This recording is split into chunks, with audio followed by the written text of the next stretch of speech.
inyo lahat. Ako nga po pala si Carlyle A. Baboy. Ako po ay nag-aaral sa St. Rita's College of Balingasag at ako po ay kapitong baitang ng Assumption. Sana pagkatapos ng video ito ay may matutunan kayo.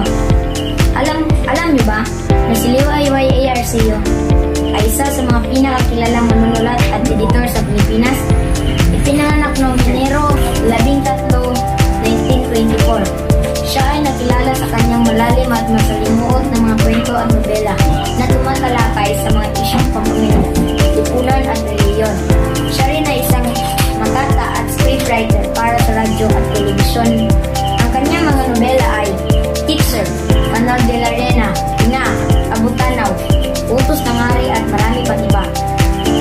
Mahalagang malaman ang buhay ni Liwayway Arceo dahil sa kanyang malaking ambag sa politikang Pilipino at sa kulturang Pilipino sa kabuuan. Narito ang ilang dahilan kung bakit mahalaga ang kanyang buhay at ginagawa. Una, pag-unawa sa kasaysayan at kultura ng Pilipinas. Si Liwayway Arceo ay nagsulat ng mga akdang sumasalamin sa kalagayan ng lipunan sa Pilipinas noong kanyang panahon. Sa pamamagitan ng kanyang mga nobela, maikling kwento at sanaysay na naipapakita niya ang mga isyong panlipunan tulad ng kahirapan, reliyon, pamilya at ang papel ng kababaihan sa lipunan. Ang pag-aaral sa kanyang buhay at mga akda ay nagbibigay sa atin ng mas malalim na pag-unawa sa kasaysayan at kulturang Pilipino. Ikadalawa, inspirasyon sa mga manunulat at magbabasa. Si Arceo ay isang inspirasyon para sa mga manunulat, lalo na sa mga kababaihan na nagangad na ipahayag ang kanilang mga saloobin at karanasan sa pamamagitan ng panitikan. Ang kanyang tagumpay bilang isang manunulat at editor ay nagpapakita na ang mga kababaihan ay may mahalagang papel sa mundo ng panitikan.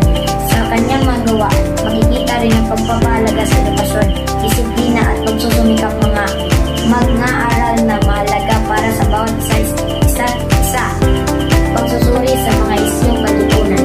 Ang mga akda ni Liwayway Arceo ay nagpapakita ng mga isyong palipunan na hanggang ngayon ay relevant pa rin sa ating lipunan.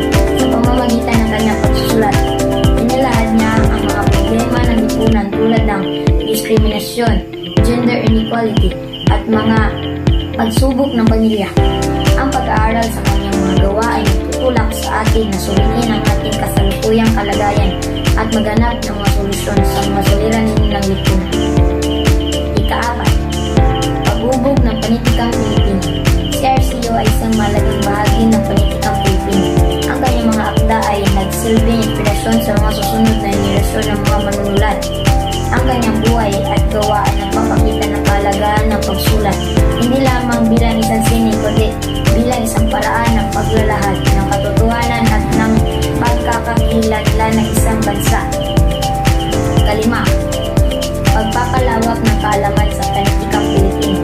Ang pag-aaral sa buhay at mga akda ni Liwayway Arceo ay nagpapalawak ng ating kaalaman at pagpapahalaga sa panitikang Pilipino. Sa pamamagitan ng kanyang mga kwento, naipakilala niya sa mga magbabasa mga aspeto ng buhay Pilipino na maaari hindi nila agad napapansin o nabibigyang halaga. Sa kabuuan, ang pag-alam sa buhay ni Liwayway Arceo ay hindi lamang tungkol sa pagkilala sa isang tanyag na manunulat, kundi pati na rin sa pagpapahalaga sa yaman ng panitikang Pilipino at sa mga aral natin ito sa ating buhay. At yan lang ngayong araw. Salamat sa panonood. Sa uulitin, ako nga po pala si Carlyle A. Baboy, galing sa ikapitong baitang Assumption.